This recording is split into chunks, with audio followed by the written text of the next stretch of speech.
Men's testosterone has been declining by 1% since the 1980s. We have a real issue here. And this is a real issue because testosterone is amazing for you, men and women, particularly men.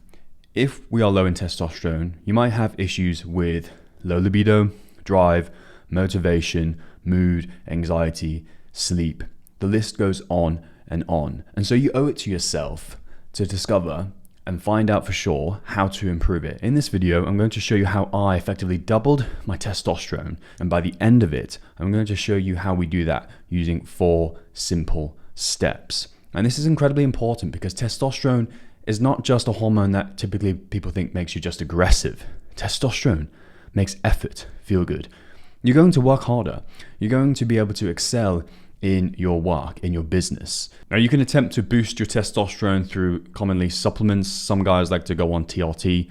I would encourage you to watch this video first before even contemplating those routes. So to fix this issue, we're going to 1, audit our environment and remove the aggravators or the endocrine disruptors that are affecting our hormones. 2, manage and improve our ability to cope with stress. Stress absolutely tanks your testosterone, specifically chronic types of stress. 3, we're going to look at our diet, lifestyle, and sleep, the foundations for supporting thriving levels of testosterone. And lastly, 4, to put the icing on the cake, we're going to then cover supplements that are worth it. Now, I'm not going to go into blood work and look at biomarkers such as SHBG or estrogen. That can be for a separate video. For now, let's get straight into what works, what you can implement for yourself, and give it at least 60 days. We'll start with environment. So let's look at our environment where we spend most of our time, our home. So you have plastics in your food, plastic cutting boards, plastic utensils. You want to replace them with wooden cutting boards, wooden utensils, and glass containers instead. Other endocrine disruptors can be involved in the way you cook, your cooking utensils, and the pans themselves. Commonly, most people have Teflon non-stick pans.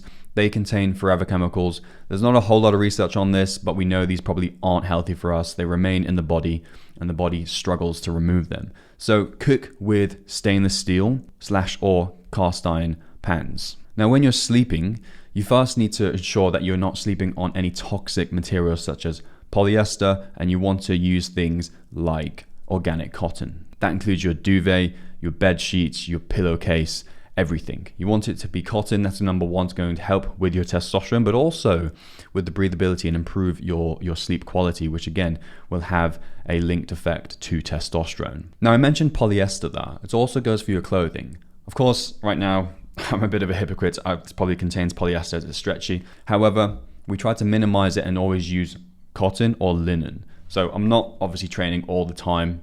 So again, it's the dosage that's going to get you over a chronic amount of time. So if we can reduce that exposure, we can give the likelihood of improving our testosterone. Now, other endocrine disruptors such as parabens and even aluminium can be found in things like your deodorant, fragrances, and cosmetic items. So again, look at the back of those labels. There are alternatives nowadays that don't include these toxic endocrine disruptors. Now, one of the things in your environment that's toxic to your testosterone and overall health is actually the air quality. Now, indoor air can be up to 8 times more toxic than outdoor air. So make sure you're ventilating your rooms, and if not, at the very least, make sure you have a 5-stage air filter, something that includes a HEPA filter. I use one like this. This is going to move those pollutants, that's going to remove the possible endocrine disruptors and agitators that are in the air that can affect your body. Your body absorbs these chemicals through its skin. Your skin absorbs anything you put onto it. Now, another point related to indoor quality is mold. In the UK alone, up to 52% of households are expected to be waterlogged. That means the likelihood of mold is high. It doesn't have to be visible. It can be inside the wall. So where there is moisture, try to remove it. Most commonly, the bathroom. So after I've showered, for example, I use a squeegee to pull off the water from the shower walls. You'd be amazed how much water comes off there. If that's not being removed over the months, over the years, that can attribute to mold. Other areas are like the back of the sink, the back of the toilet. You want to remove moisture from your household. Open your windows, make sure you have a good quality air filter as we mentioned, and you should be pretty safe. Lastly, moisturizers or sunscreen that contains parabens or aluminium. Again, you can get alternatives for this. This is what specifically helped me. So that's environment done. We had receipts, we had plastics, we have Teflon pans, we have polyester clothing, polyester in our environment. We have indoor air, mold, sunscreen and moisturizers and cosmetic items in general. So now you've audited your environment, you've helped facilitate an environment that can now help your testosterone thrive. But that moves us on to the second point, which is stress. In my experience, clients that have come to us with this, they are very high performers. They're working in high stress situations in finance, business. And so they often say that, oh, Alex, I don't feel like I'm stressed, but it's just because they've come accustomed to that chronic level of stress. And I'm not going to lie to you and say that you can completely eradicate stress, nor would you want to. Stress in acute doses is actually good for you, hormetic types of stress. However, if we don't support our body's ability to cope with stress, then what I like to call the stress bucket can begin to overfill. As you can see here, if you don't open that tap through good stress coping mechanisms, then you're going to get manifestations of disease and poor health in the body, specifically in this case, poor testosterone. If your body feels like it's under chronic stress, it effectively is saying, we cannot afford to expend this energy and reproduce.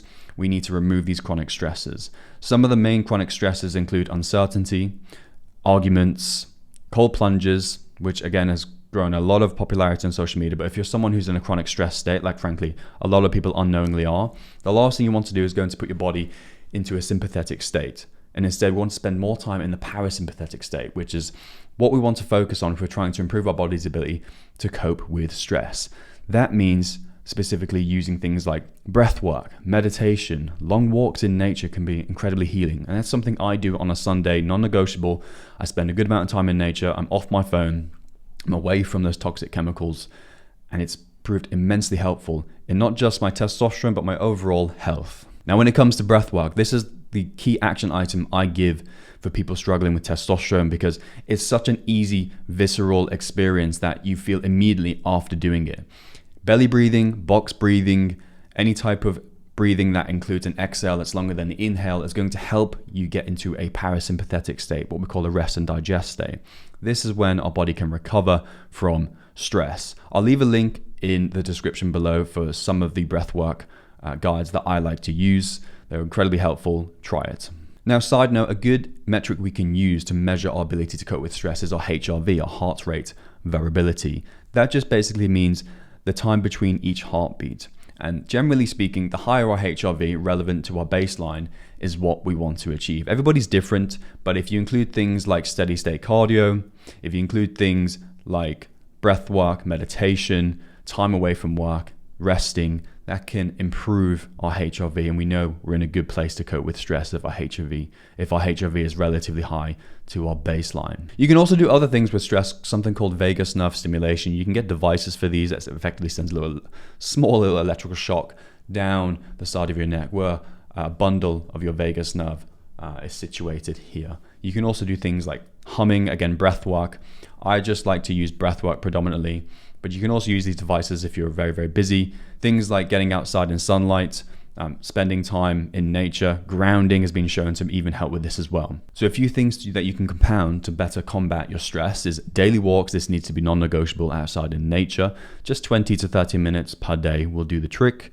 Of course, this is going to expose your skin to vitamin D. Again, vitamin D is essential for testosterone production and immune function as well. Other things you can do are sauna, 15 to 20 minutes per session. This is good because it can help remove toxins from our body. We effectively sweat them out. You can take with something called activated charcoal to help bind onto these toxins within your body. That will not be helping your endocrine system. Now, the third step is our diet and lifestyle. Your diet will provide the essential building blocks for protecting your endocrine system and synthesizing testosterone. So to provide the building blocks, a good whole food diet that includes things like pasture raised eggs that has obviously cholesterol and omega-3s in, the building blocks for healthy testosterone and synthesizing testosterone.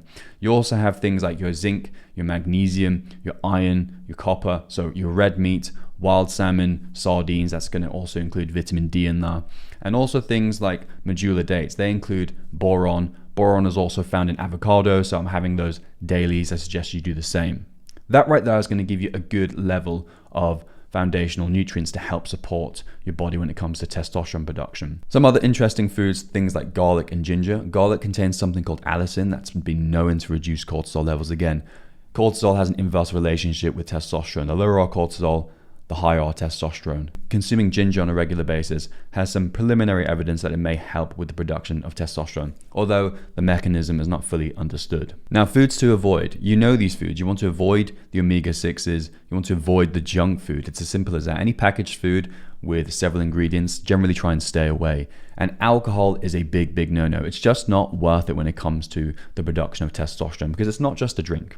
And although alcohol is also a poison on the body, meaning that it will prioritize removing that poison from your body and halt things like fat loss, it also negatively affects your sleep. And as we mentioned before, sleep is the cornerstone to a healthy body, in this case, when we're talking about testosterone specifically. Now, the final aspect of the third step is, of course, your lifestyle. Getting outside with daily walks for that vitamin D production, making sure you have good quality air. So again, air filters, opening windows, good quality water as well that can contain potential additives that could affect your endocrine system. So get yourself something like a reverse osmosis filter. You can either get that installed under the sink or over the top counter. Other factors when it comes to lifestyle is having some competitiveness into your life, whether that's in your training, whether that's you're playing football or some kind of games, because they've actually measured in studies a peak in serum testosterone levels after competitiveness, whether that's winning a game of rugby or football, and also a drop in testosterone after losing. So having that competitiveness in your life is a healthy thing and a good thing. When we're talking about training as well, including heavy compounds, strength training in general is going to be overall good for your testosterone if it wasn't obvious already. You can include things like sprints or high intensity interval training. I personally only use that quite sporadically and ad hoc because it's frankly quite exhausting on the body, but it's a good idea to be sprinting at least, I'd say, once or twice a month. You could do maybe a few rounds of sprints. That can be useful for you. Now, the last one could be a bit crude, but it is effectively abstaining from masturbation. Now, you don't have to go on the whole no-fap train, but what I would recommend is abstaining from masturbating with a minimum effective dose. So they've measured this in studies. Again, not a whole lot of research on this, but it seemed to be the studies that have been done that after around 7 to 14 days, serum testosterone levels tend to peak. After around 21 to 30 days, they actually begin to drop. So of course, if you don't use it, you lose it. So make sure you're not doing it too much, but also not too little. Now, the last component with a lifestyle is, of course, our sleep. I know it's boring, but sleep is the cornerstone to a healthy body, in this case, testosterone. When it comes to sleep, some basic ones are make sure you are avoiding blue light in the evenings. Make sure you have good sleep hygiene, so no phone in your bed. Your room is breathable. And of course, make sure that you are getting good, deep quality sleep by measuring it using something called an Oura ring or Whoop band. And you want to specifically look at your deep sleep, your REM sleep, and of course, your sleep disturbances. You want to reduce them. And the better you get at reducing your sleep disturbances, you improve the likelihood of obtaining that valuable sleep. Some of the things you can do for that is what we call syncing your circadian rhythm and kind of training your sleep muscles, as I refer to it. So getting into a rhythm with sleep, that's when your body begins to thrive. Your body loves rhythm. So consistent sleep and wake time, even on the weekends. I like to leave a 1 hour variability or leniency so that it's realistic. Now, the supplements that I took to help boost my testosterone, I want to preface this by don't just skip to this step and just think I'm going to take these supplements. You need to implement what we've given you before. Specifically, I would argue the environment, removing those endocrine disruptors, and the stress. I found that personally for me, those were the two biggest contributors that were pulling and limiting my testosterone production. So the first supplement isn't Tonga Ali, it's not ashwagandha, it's actually vitamin D3 plus K2. Most people are actually deficient in vitamin D unknowingly. And just taking this one, which is a very strong version, I took one with, I think it was about 3,000 IUs, 3-4 oral sprays, and I felt an immediate effect in my mood and cognition. Second to that, you could also supplement with boron if you're struggling to get it in your diet through like avocados, medjool dates. And thirdly, magnesium threonate or glycinate. Threonate could be argued as a bit more superior as it crosses the blood-brain barrier, so it's a bit more of an immediate effect, but something that is going to help you relax. So magnesium is not directly linked to testosterone, but again, if it helps us relax and helps us de-stress, that can, in effect, improve our testosterone. Now, the last three supplements I would say are a bit more experimental, although have gained quite a bit of traction. Ashwagandha, an adaptogen that can help you better cope with stress again. I would cycle on this because I've actually had some side effects from 600 milligrams to 1,000 milligrams of taking ashwagandha. So you could cycle this every 2-3 months. Another experimental one is Tonga Ali. So this can help with the luteinizing hormone and synthesizing that which is associated with improving your testosterone. Again, I would cycle off that. I tried this myself. I actually found I had mood swings, a bit more irritability, and some people have reported it negatively affecting your sleep. And again, if we're not getting good sleep, then it's going to be on loose foundations. The last supplement I recommend looking into is something called Shilajit. Now, Shilajit, again, is very, very much an experimental supplement. It's not fully known as to why it can improve testosterone, but it seems to be, in some reports, at least subjectively, with a lot of people, it is helping with that.